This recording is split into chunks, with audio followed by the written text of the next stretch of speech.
하나님이 내 마음에 다가오셔서 말씀해 주시는 그 하나님의 따뜻함, 또 하나님의 그 마음을 더 깊이 느끼게 될 것입니다. 아멘. 네.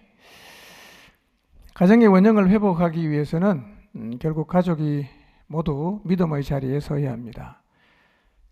그것이 선행이 되어야만 가정의 원형이 제대로 회복될 수 있는데, 이유는 가족 구성원 중에 누구라도 하나님을 믿지 않으면 하나님이 정하신 가정의 원형도, 그리고 가족 구성원에게 주어진 역할도 받아들이지 않을 것이기 때문입니다. 더더욱 우리 시대에 하나님을 믿지 않는 사람들이 하나님이 정하신 질서를 받아들일 가능성이 더 낮은데, 그 이유는 지금 우리가 살고 있는 시대에는 사람들이 가정에 대해서 그리고 있는 그림이 성경과 너무 달라요. 다를 뿐 아니라 성경적인 가정의 그림을 고리타분하게 생각을 하고, 심지어는 적대적으로까지 생각을 해서 마치 타파해야 할 가치로 생각하고 있기 때문입니다. 실제로 우리 시대 사람들이 가지고 있는 가정에 대한 가치는 성경에서 너무 멀리 가버렸습니다. 특히 이런 시대의 영향을 고스란히 받은 우리의 자녀도 하나님을 믿지 않으면 성경적 가치를 받아들이지 않기 때문에, 믿는 부모하고 믿지 않는 자식이 대화를 하면 대화가 안 됩니다. 얘기를 해보면 숨이 턱턱 막힙니다. 어떻게 얘가 이런 얘기를 할 수 있는가? 아마 이런 경험을 하고 계시는 부모님도 여기 계실 거예요. 대화가 안 돼요. 심장이 터질 것 같습니다. 이렇게 거짓된 가르침으로 세대 간을 단절시키는 이 사단의 전략이 먹혀들었습니다. 이미. 아동의 권리를 신장시키고 부모를 공경하고 순종하는 것이 마치 시대에 뒤떨어지는 것 같다는 생각을 하게 해서 가정의 가치를 훼손한 이유가 바로 여기에 있습니다. 지금 우리 시대는요, 세대 간의 단절이 너무 심해졌습니다. 믿지 않는 자녀들의 경우는 부모들의 모든 것을 무시합니다. 그래서 부모의 것은 그것이 무엇이든지 간에 다 구식이에요. 안 받아들입니다. 이것은 정말 착각입니다. 우리가 성경적인 가치를 따른다면 세대 간의 단절은 일어날 수가 없습니다. 물론 문화적인 차이가 있는 것은 충분히 인정하지만, 큰 틀에서 보면 같은 신앙 안에서 같은 성경을 진리로 받아들인다면 신앙 안에서의 세대 간의 단절은 일어날 수가 없습니다. 하나님이 정말 원하는 게 뭔지 아십니까? 부모가 가지고 있는 신앙의 가치가 자식의 세대로 전수되는 것입니다. 그래서 구약 성경을 보면 하나님은 부모들이 갖고 있던 이 신앙, 하나님과의 관계, 하나님을 경험하는 것들을 어떻게 하든지 간에 후세대에게 전해주려고 하나님도 굉장히 노력하시고, 지도자들에게도 그 다음 세대 사람들이 너희들이 경험한 하나님을 동일하게 경험할 수 있도록 하라고, 기념비를 세우라고 자주 말씀하셨어요. 그래서 부모 세대의 가치가 자녀 세대에게로 전수되는 것은 매우 옳은 것입니다. 믿음 안에 살아가는 젊은이들은 여러분의 부모의 세대를 본받으시기를 바랍니다. 그들이 가진 신앙의 가치를 계승하려고 하시기를 바랍니다. 이런 선순환의 역사가 일어나게 하려면 먼저 믿는 자들이 성경적 가치를 신앙으로 받아들여야 합니다. 특히 포중심 공동체 안에 있는 젊은 세대들, 영적으로 깨어서 부모들이 갖고 있는 신앙적 가치를 계승하게 되시기를 바랍니다. 아멘. 혹시 세대 간의 단절, 부모 세대를 인정할 수 없다, 이거를 발전으로 생각했다면 완전히 사단에게 속은 거예요. 세대 간의 단절은 발전이 아닙니다. 부모가 갖고 있는 신앙, 그분도 성경을 갖고 믿어요. 나도 성경을 갖고 하나님을 믿습니다. 어떻게 가치의 단절이 생길 수가 있어요? 생길 수가 없어요.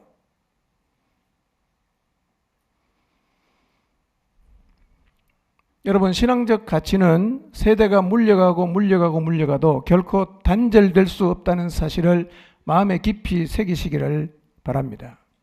그리고 모든 가정에서 신앙적 가치가 다음 세대로 전수되기 위해서 모든 가족들이 예수님을 믿는 역사가 2018년에 일어나기를 간절히 소망하시기를 바랍니다. 사랑하는 가족들을 예수님을 믿게 하는 것이야말로 모든 것이 제자리를 찾을 수 있는 길이고, 그것이 믿는 우리가 그들을 향해서 줄 수 있는 최고의 사랑입니다. 지난주 우리는 가정과 교회를 파괴하기 위한 사단의 전략에 대해서 말씀을 상고했습니다. 그리고 그 사단의 계략이 정말 소름이 끼칠 정도로 우리 세대에 이미 이루어져 있음을 확인했습니다. 우리는 지금 우리 시대에 벌어지고 있는 이해할 수 없고 그리스도인 된 우리가 받아들일 수 없는 일들이 사단의 계략과 무관하지 않다는 사실을 잊지 말아야 합니다. 지금도 사단은 가정과 교회를 파괴하려고 자신의 전략을 착착 진행하고 있습니다. 그게 가능한 이유는 이 악한 영은 지금도 하나님을 대항하는 자들의 마음 속에서 활동하고 있기 때문입니다. 에베소 2장 2절을 다시 읽습니다. 쉬운 성경으로 읽습니다. 시작.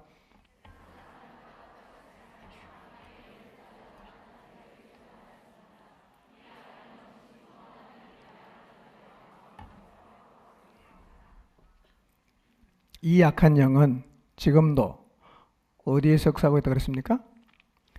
하나님을 대항하는 자들의 마음 속에서 활동하고 있어요. 언제?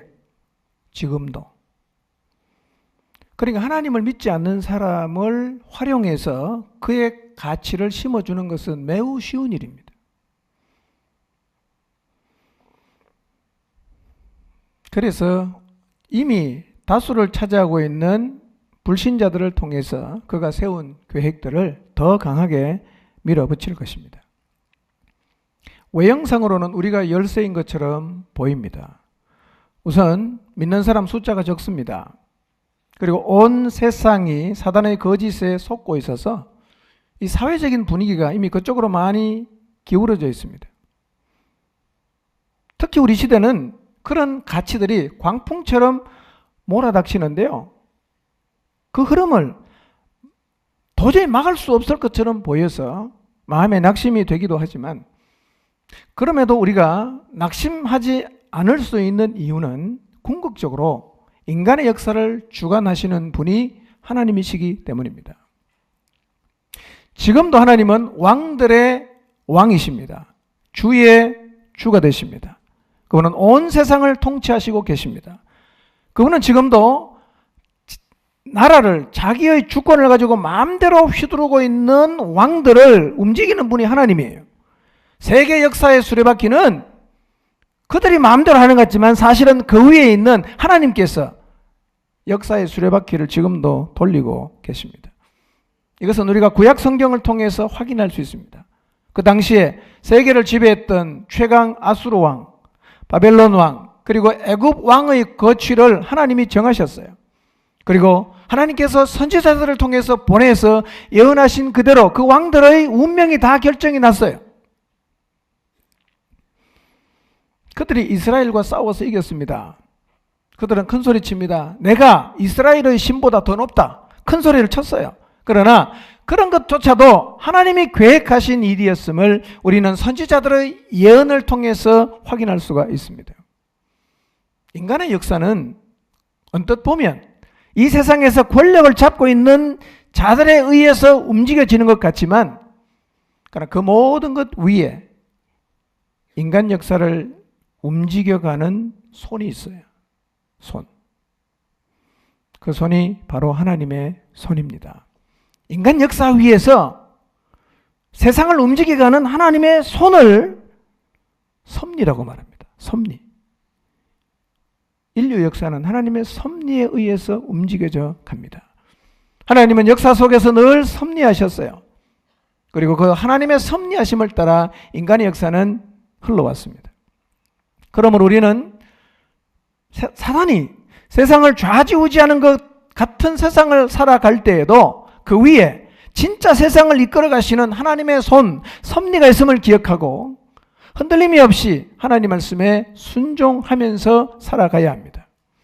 특히 가정과 교회를 파괴하려는 사단의 계략이 무엇인지를 알았으니 온 세상에 편만해진 사단의 거짓을 따르지 말고 오직 하나님의 말씀을 따라 순종하며 살아야 합니다. 부모된 여러분, 자녀들을 주의 교훈과 훈계로 양육하시기를 바랍니다. 자녀를 세상에서 출세하는 사람으로 만들려고 노력하지 말고 하나님의 사람으로, 믿음의 사람으로 키우려고 하십시오. 이것이 언제나 자녀 양육의 1순위가 되어야 한다는 사실을 잊지를 마십시오. 유치원에는 안 가면 패스라도 보내는데 교회는 안 간다고 하면 그래 오늘 가지 마. 이러지 않습니까 지금? 오늘 피곤한데 가지 마. 학교도 가지 마라 그럽니까? 우리의 양육의 우선순위가 벌써 바뀌었어요. 신앙이 별로 안 중요해요. 거꾸로 하십시오. 교회는 안 가면 두들겨 패스라도 보내세요. 학교는 안 가겠다고 하면 그건 여러분 알아서 하세요. 뒤집어졌어요 벌써. 신앙교육이 안 중요하단 말이에요. 그러나 하나님은 부모에게 준 사명이 뭡니까? 자녀를 주의 교훈과 훈계로 양육하는 것이 하나님께서 우리에게 모든 부모들에게 주신 가장 소중한 사명이라는 사실을 잊지 마시기를 바랍니다. 여러분 세상에서 가장 무서운 죄가 뭔지 아십니까? 하나님을 믿지 않는 죄예요. 이게 제일 심각한 죄입니다. 근데 여러분의 자녀를 이런 죄인으로 키우시겠습니까? 성경을 보겠습니다. 누가복음 10장 12절에서 15절. 복음을 거부하는 게 얼마나 심각한 죄인가 읽겠습니다. 시작.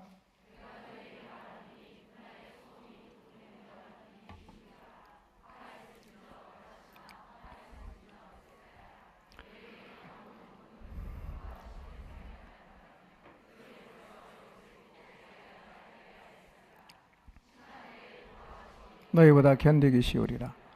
가버나움아 내가 하늘에까지 높아지겠느냐 음부에까지 낮아지리라. 가장 많은 권능을 보여주신 도시의 사람들이 하나님을 믿지 않습니다. 보고도 회개도 안 해요. 그래서 주님께서 그 도성을 향해서 말하는 거예요. 그 심판의 날에 소돔이 그 동네보다 견디기 쉽다. 화 있을진저 고라시나 화 있을진저 베세다야. 너희에게 행했던 권능을 투로와 시돈에서 행했더라면 그들이 벌써 베옷을 입고 제에 앉아서 회개하였을 것이다. 그렇기 때문에 구원자를 보고도 그가 베풀어준 능력을 보고도 표적을 보고도 믿지 않는 너희는 심판때가 되면 투로와 시돈 사람이 차라리 견디기 쉬울 것이다. 가버나움아 너희의 교만이 하늘에까지 높아지겠느냐? 음부의 저 아래 곳까지 낮아지게 될 것이라고 말합니다. 하나님의 역사를 보고도 믿지 않는 죄는 그 어떤 죄보다 큰 죄이기 때문에 심판을 견뎌낼 수가 없어요. 그 자리에 다 선단 말이에요.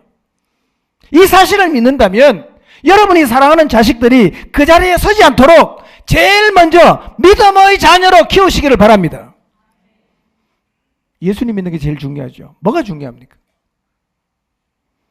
공부하지 말라는 날은 아닙니다. 언젠가 죽을 텐데 죽고 나면 뭐가 남습니까?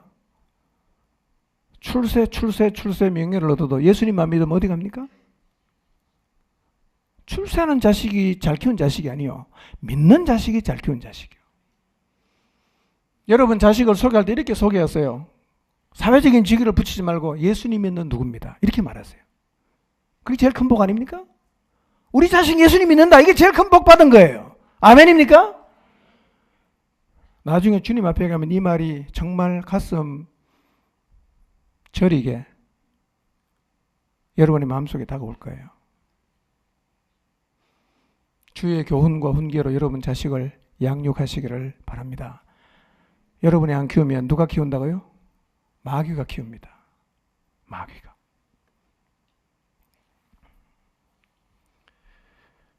그리고 자녀를 노엽게 하지 않도록 자꾸 상처 타령하지 말고요.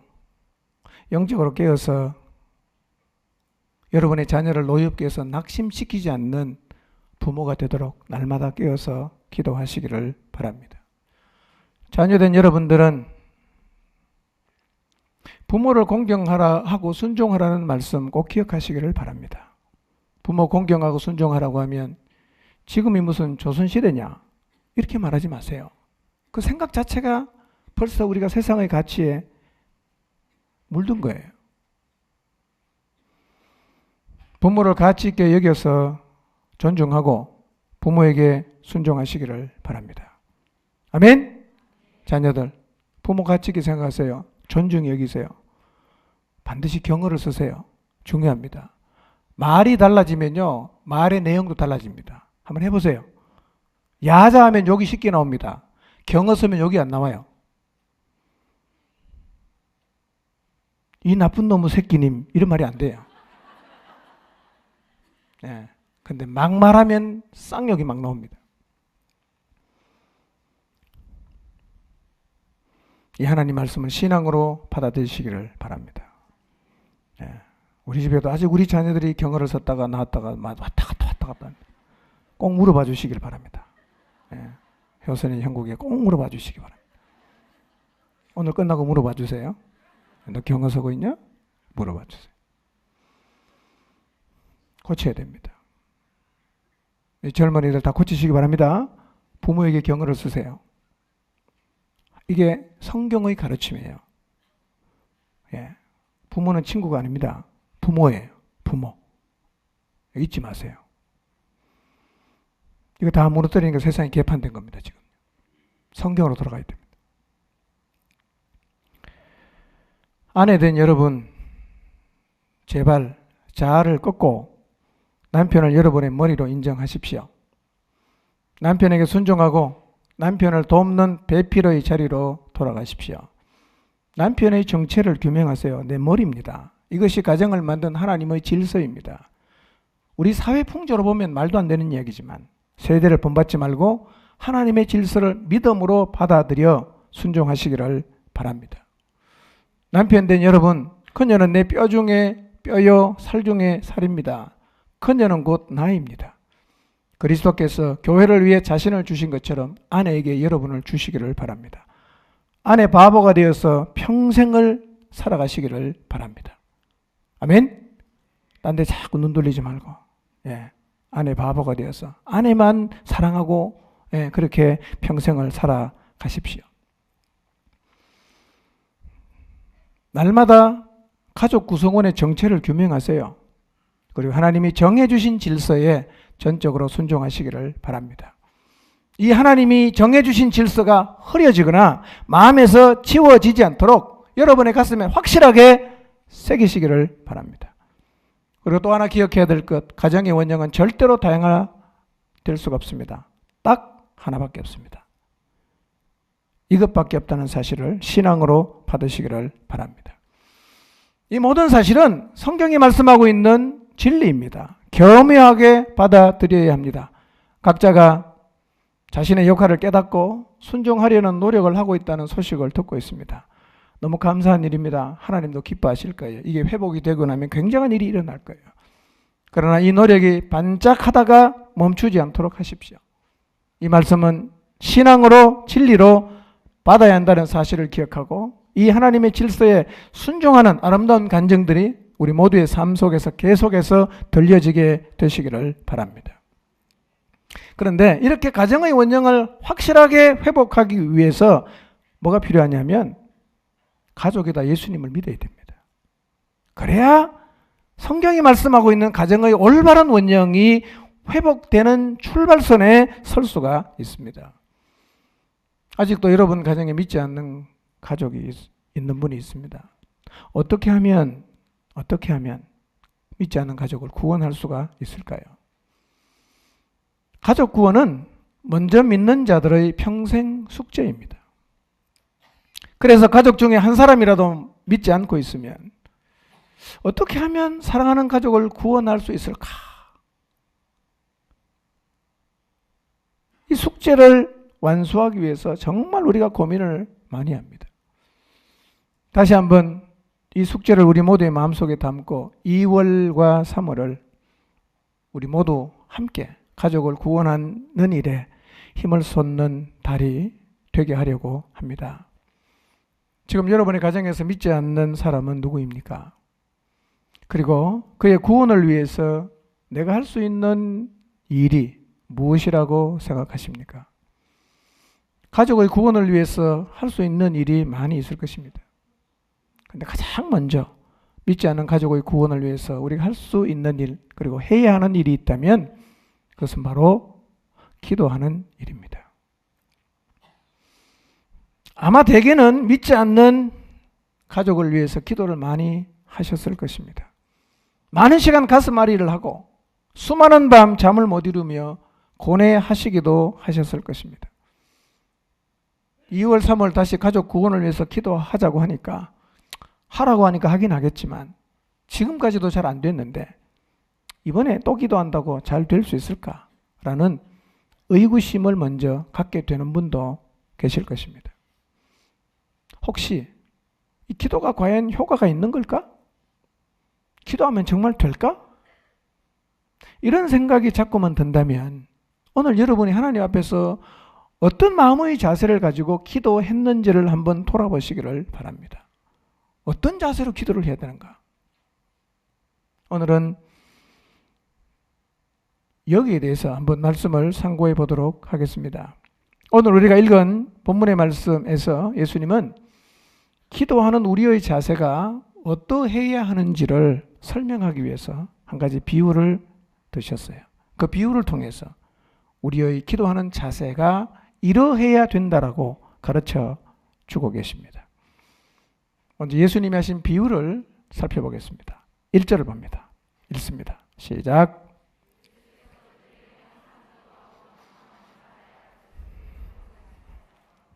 예수님께서 누가복음 18장에 이 가난한 과부와 불의한 재판관의 비유를 하신 이유가 뭐냐면 기도는 항상 해야 되는데 항상 기도를 하면서 뭘 하지 말라고 지금 가르치고 있습니까? 낭망하지 말아야 된다. 이걸 가르쳐 주기 위해서 예수님께서 이 비유를 드셨어요. 사실 가족 구원은 우리 모두에게 초미의 관심사입니다. 그래서 기회가 있을 때마다 우리는 그를 구원하기 위해서 나름 최선의 노력을 기울여 왔습니다. 그런 노력의 결과로 예수님을 믿게 된 사람도 있지만 반대로 그런 노력에도 불구하고 여전히 원하는 결과를 얻지 못한 분도 있습니다. 그런데 기도를 했지만 결과를 얻지 못했어요. 그럼에도 불구하고 여전히 희망을 갖고 기도하는 분도 있지만 반대로 내가 열심히 기도했는데 기도에도 불구하고 그가 점점점 세상의 가치에 찌들어가요. 그런 그의 모습을 바라보면서 안 되나 보다. 그래서 기도를 멈추어 버린 분도 계실 것입니다. 낭망한 거죠. 이런 사람들을 위해서 주님께서 오늘 이 비유를 드신 거예요. 기도를 하면서 낙심이 되고 기도를 하지만 두려움이 사라지지 않고 기도를 하지만 포기하고 싶고 기도는 하지만 절망이 되고 의심이 되는 문제는 기도하는 모든 사람이 늘 당면하는 문제입니다. 기도를 하다 보면 이런 감정들은 늘 우리의 마음속에서 일어날 수가 있어요. 이것은 비단 가족 구원을 위한 기도뿐 아니라 우리가 기도하는 모든 영역에서 이런 일은 일어날 수 있어요. 혹시 기도하다가 낭망하시진 않았습니까? 기도하다가 안 되나 보다. 그래서 항상 기도를 했는데 여러분의 기도 속에 그 제목이 빠져버린 것은 아닙니까? 이 비유는 바로 그런 분들을 위한 것입니다. 혹시 기도를 했는데 꽤 오랜 시간 기도를 했지만 도대체 하나님이 내 기도를 듣지 않는 것 같아서 마음속이 낙심이 되어서 기도를 멈추어 버렸다면 오늘 예수님께서 이 비유를 통해서 우리에게 하시는 말씀을 잘 들으시기를 바랍니다. 예수님은 우리에게 말씀하십니다. 항상 기도하고 낭망치 말아야 한다고. 기도를 하는 모든 사람들에게 야, 너네들 기도하면 절대로 낙심하면 안 돼 라는 이 말은 주님께서 우리에게 아주 큰 소리로 해주시고 싶은 얘기예요. 기도를 할 때는 절대로 낙심하지 마. 기도를 시작했으면 항상 하고 절대로 낭망하지 마. 이것은 주님께서 우리에게 큰 소리로 해주고 싶은 얘기예요. 제발 기도했으면 낙심하지 마.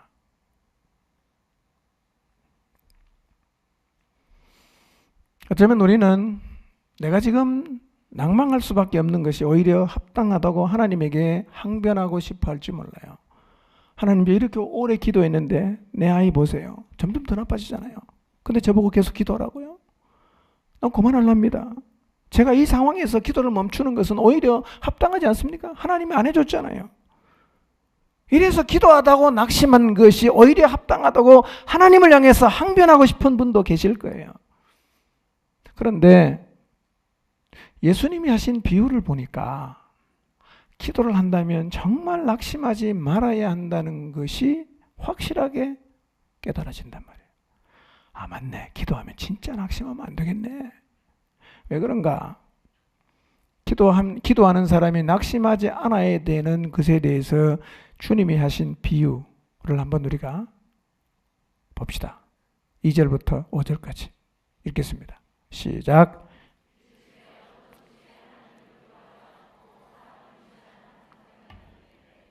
그 도시에 한 과부가 있어 자주 그에게 가서 내 원수에 대한 나의 원한을 풀어주소서 하되 그가 얼마 동안 듣지 아니하다가 후에 속으로 생각하되 내가 하나님을 두려워하지 않고 사람을 무시하나 이 과부가 나를 번거롭게 하니 내가 그 원한을 풀어주리라. 그렇지 않으면 늘 와서 나를 괴롭게 하리라 하였느니라. 이게 이제 낙심하지 말아야 되는 이유를 설명하기 위해서 주님이 주신 비유예요. 어느 도시에 한 재판관이 있었습니다. 이 재판관은요, 하나님 두려워하지 않습니다. 사람도 존중하지 않아요. 돈 없는 사람은 발밑에 때만큼도 여기지 않는 사람입니다.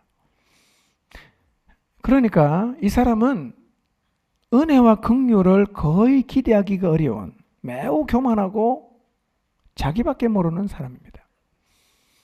그런데 그 도시에 과부가 한 사람이 있었어요. 그런데 이 여인이 재판관에게 찾아가서 내 원한을 좀 풀어달라고 얘기를 했어요. 이 재판관이 들었을까요?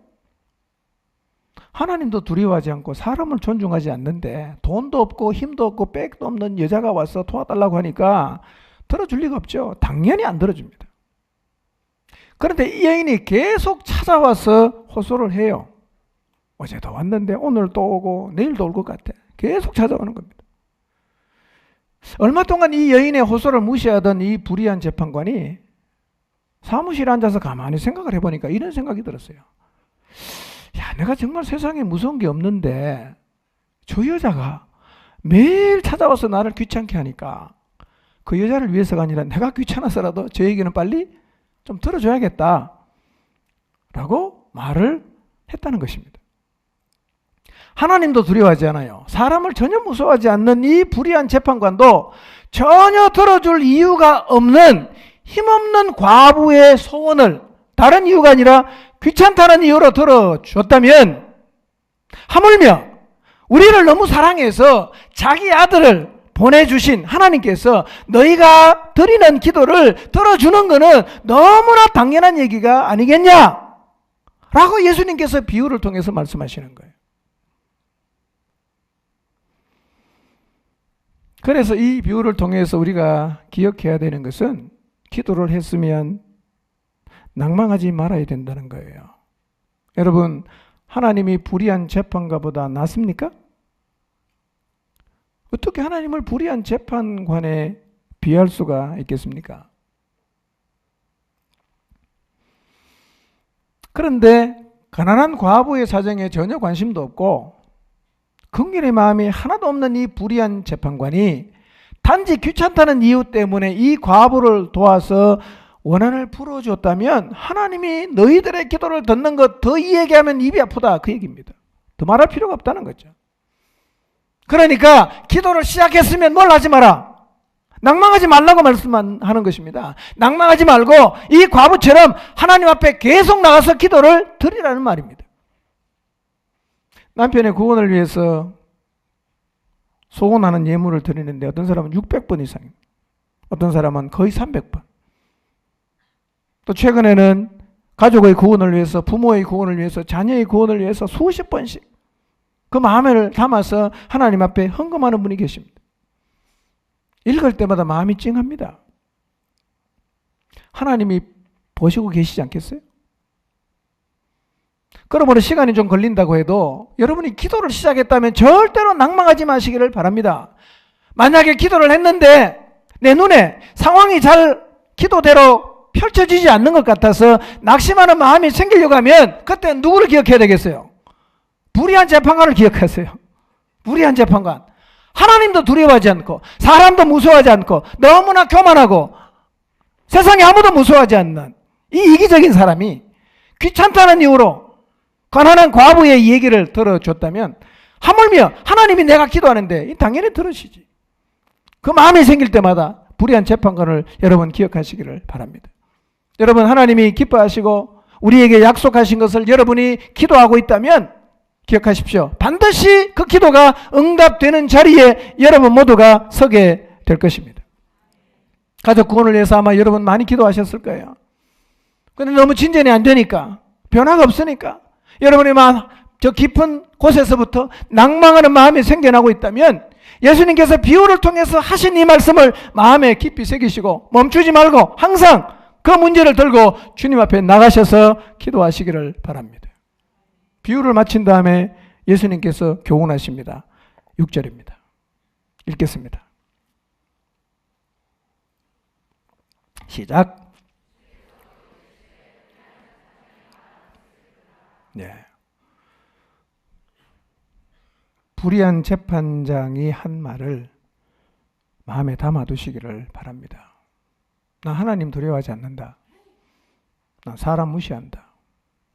근데 이 과부가 계속 찾아와서 나를 번거롭게 하니까 내가 그 원한을 풀어줘야겠다. 그렇지 않으면 이 여자가 1년이고 2년이고 매일 계속 찾아올 테니까 차라리 해결해 주는 게 낫겠다. 여러분 불의한 재판관이 그렇게 말했다면 하물며 하나님이 기뻐하시는 영혼 구원, 사랑하는 가족의 구원을 위해서 기도하는 우리에게 하나님이 어떻게 하시겠어요? 7절입니다. 읽겠습니다. 시작.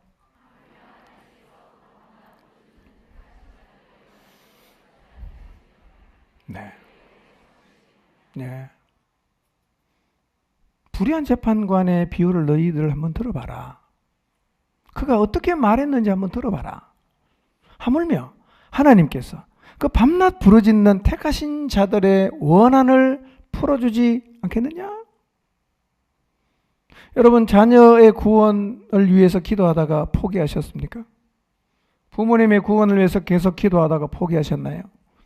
남편의 구원을 위해서 기도하다가 포기하셨나요? 아내의 구원을 위해 기도하다가 포기하셨나요? 만약에 여러분의 마음속에서 낭망하는 마음이 생겨서 기도를 멈추었다면 7절을 다시 기억하시길 바랍니다. 다시 읽겠습니다. 7절 시작.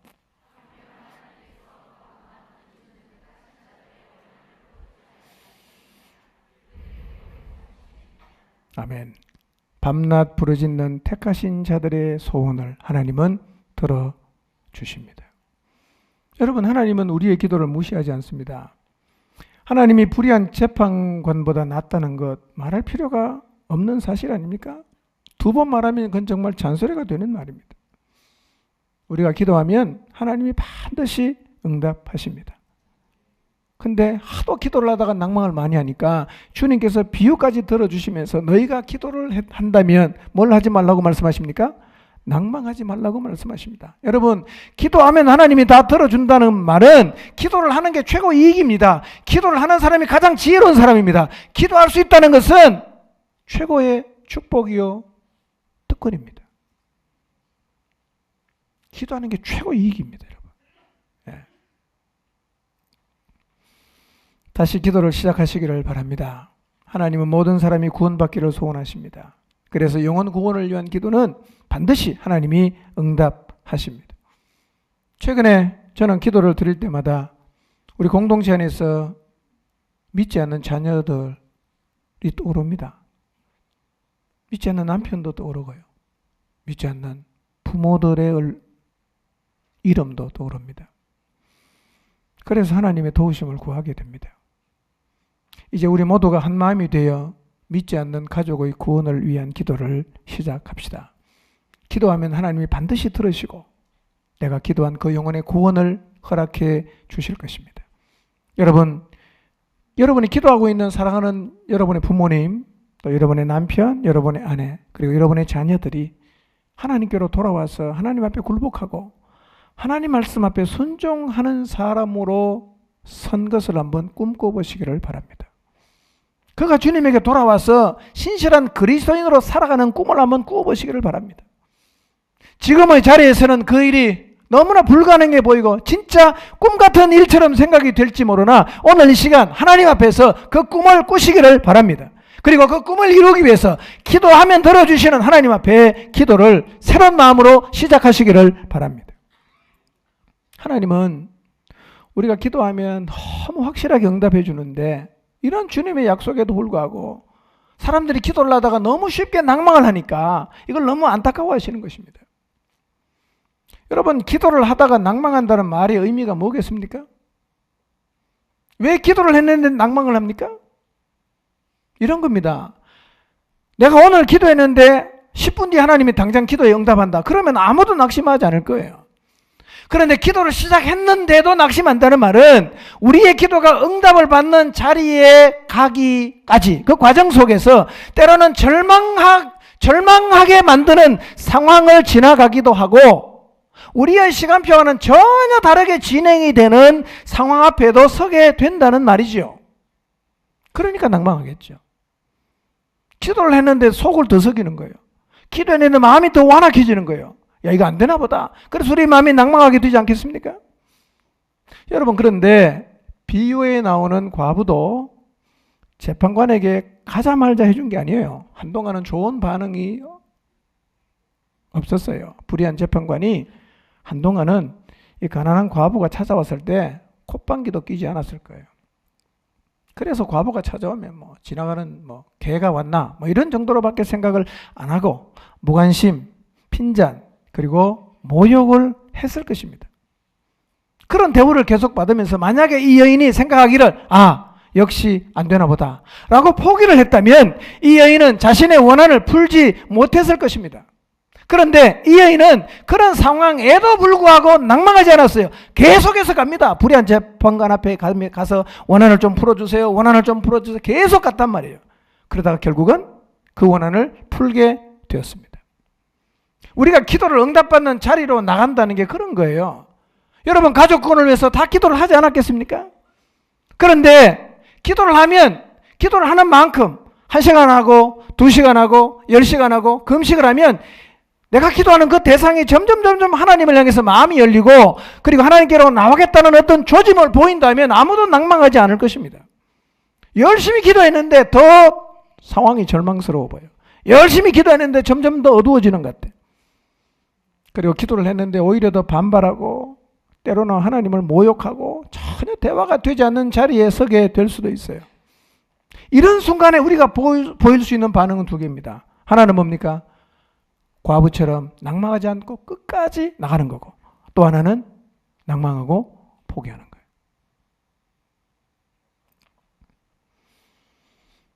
그래서 예수님은 이 재판관의 비유를 통해서 기도할 때 상황이 어떻든 신경 쓰지 말고 계속해서 낭망하지 말고 기도하라고 도전하시는 거예요. 기도하면 반드시 응답해 주겠다고 약속을 하십니다. 그런데 이 주님의 약속에도 불구하고 사람들은 낭망해서 기도를 멈추는 경우가 너무 많아요. 기도를 하다 금세 안 합니다. 해봐도 소용없다는 결론을 이미 내려버렸어요. 왜 이런 일이 생길까요? 8절을 보겠습니다. 8절 읽겠습니다. 시작.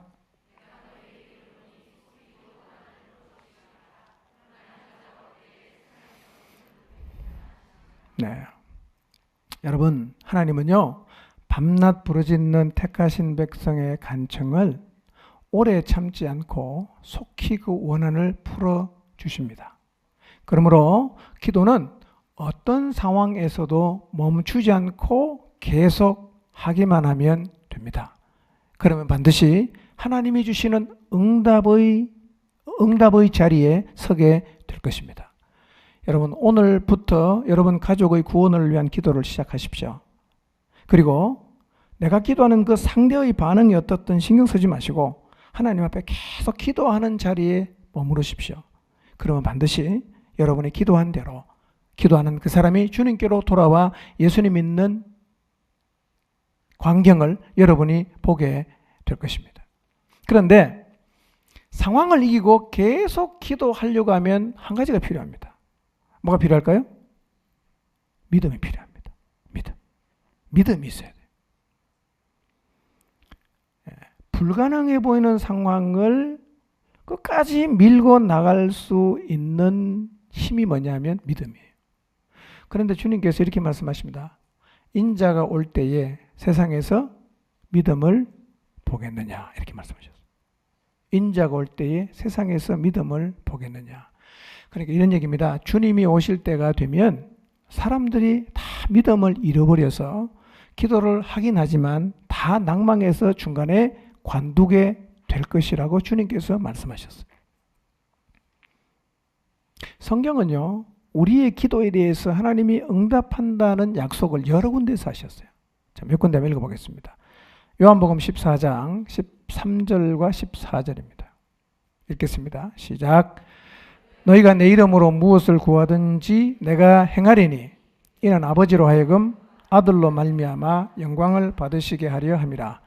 내 이름으로 무엇이든지 내게 구하면 내가 행하리라.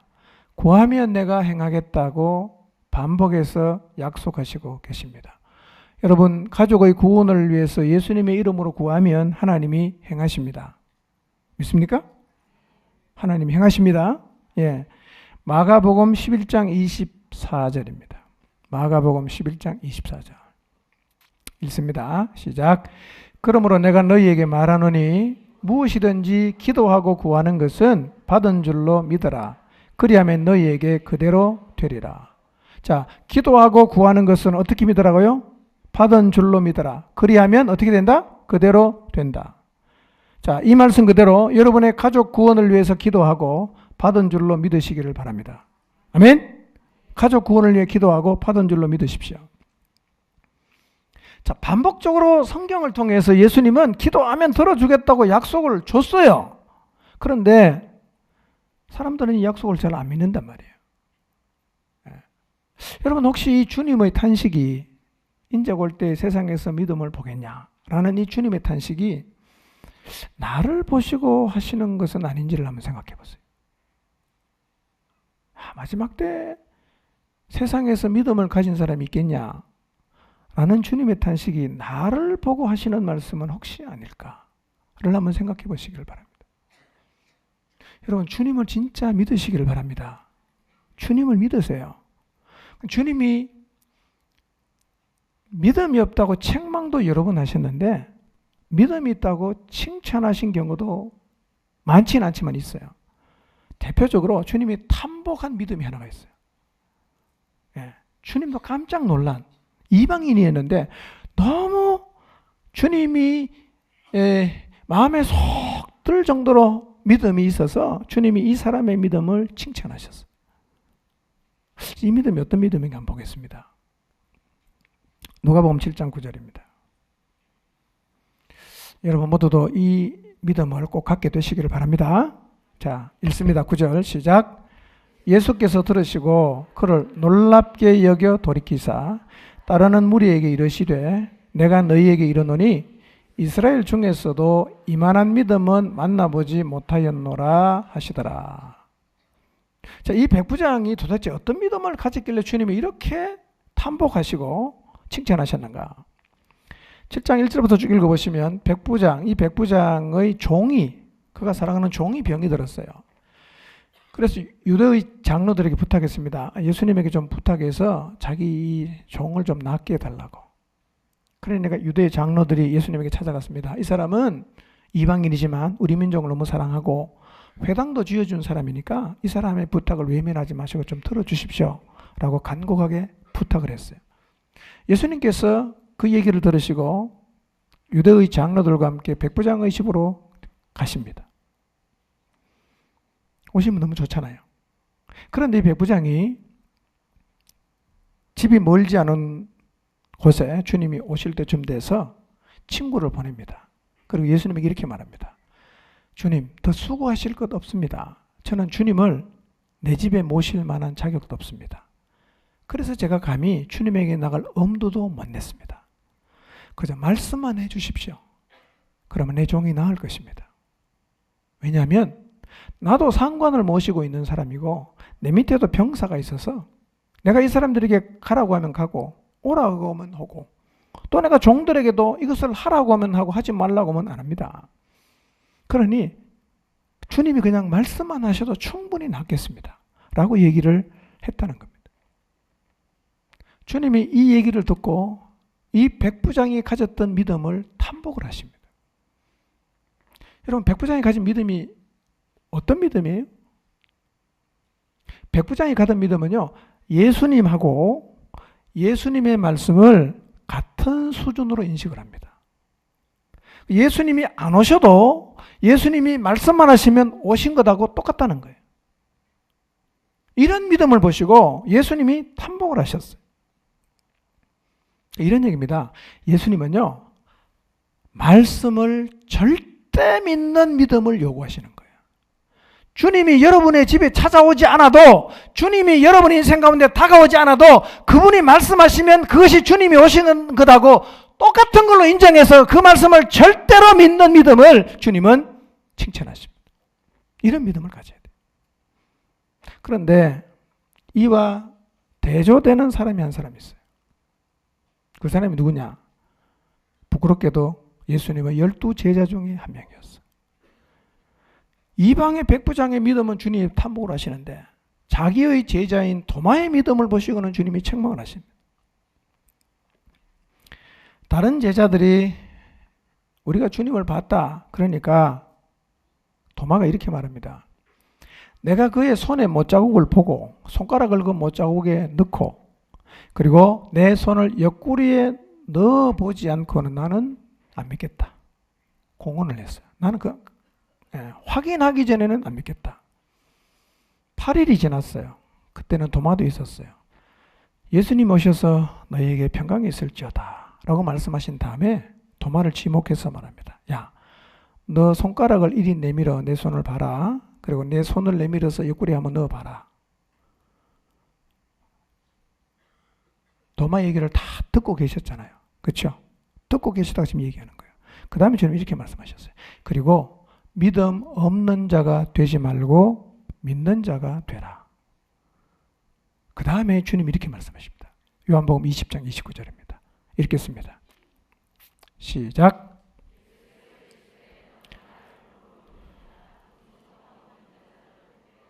예. 누가 더 복됩니까? 진짜 믿음은요, 보고서 믿는 게 아니라 뭘 가지고 믿는 거예요? 말씀만 가지고 믿는 거예요. 말씀만 가지고. 가버나움의 백부장은 예수님이 직접 오지 않아도 말씀이면 충분하다고 믿었어요. 주님이 이 백부장을 칭찬하신 이유가 뭐냐면 예수님이 오시는 것하고 예수님이 말씀하시는 것이 같다고 믿었기 때문입니다. 이거는 예수님께서 이 백부장에게 가르쳐 준 적이 없는데 백부장 스스로 생각해 보니까 자기 자신도 상관이 말하면 순종하고 자기 아래 있는 사람도 자기에게 말을 하면 순종하니까 말과 그리고 그 사람의 권위가 동일하다는 사실을 믿었어요. 그러니까 예수님이 말씀만 하시면 예수님이 온 것하고 똑같다고 믿었다는 거예요. 여러분, 예수님께서 여러분 인생에 다 찾아오진 않지만 말씀해 주셨잖아요.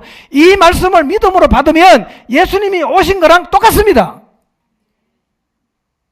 그러니 이 하나님 말씀을 우리가 믿음으로 받아들일 때 우리의 삶 속에 얼마나 대단한 일이 일어나겠어요.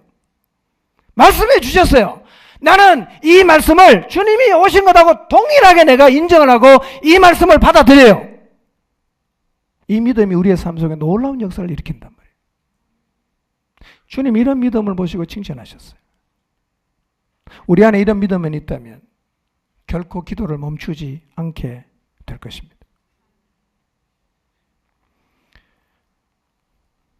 도마는요, 주님 말씀 다 들었잖아요. 자기는 말씀으로 안 된대요. 손가락 넣어봐야 되겠대요. 이런 도마를 향해서 예수님 말씀하셨잖아요. 보지 못하고 믿는 자가 복이 있다는 거예요. 보지 못하고 어떻게 믿어요? 말씀을 듣고 믿는 거예요. 말씀을 듣고 믿는 거예요. 우리도 지금 예수님 볼 수 없어요. 그러나 믿음을 가지면 예수님 볼 수 있고 믿음을 가지면 예수님을 경험할 수 있습니다. 오늘 우리에게 필요한 것은 이 백부장이 가졌던 믿음이에요. 예수님과 예수님의 말씀을 동일하게 인식하십시오. 그래서 말씀이 있다면 족하게 여기십시오. 매일 우리는 성경을 읽으면서 예수님 만날 수 있어요. 매일 성경을 읽으면서 그 말씀의 능력을 경험할 수 있어요. 매일 성경을 읽으면서 말씀의 기적을 경험할 수가 있습니다. 뭐가 있으면? 믿음이 있으면. 누구의 믿음? 백부장의 믿음. 말씀과 말씀하신 분이 똑같다고 믿었습니다. 여러분도 이 믿음을 가지시기를 바랍니다. 이 믿음이 있으면 상황이 어떠하든지 간에 말씀이 있으면 예수님이 온 것하고 똑같으니까 낭망치 않고 계속해서 기도할 수가 있습니다. 여러분이 기도하다가 아무런 증거를 보지 못한다고 해도 기도하면 들으신다는 예수님 말씀을 절대로 믿으시기를 바랍니다. 기도하면 하나님도 기뻐하시는 이 가족 구원의 역사를 허락하신다는 사실을 절대로 믿으시기를 바랍니다. 이 믿음을 가져서 여러분이 기도하며 가는 그 여정 속에 어떤 상황을 만날지 모르지만 그러나 모든 상황 속에서도 낭망치 않고 하나님 앞에 기도하는 일을 지속해서 하나님도 기뻐하시는 가족 구원의 놀라운 역사를 보는 자리에 여러분 모두가 서게 되시기를 주님의 이름으로 축복합니다. 기도하겠습니다.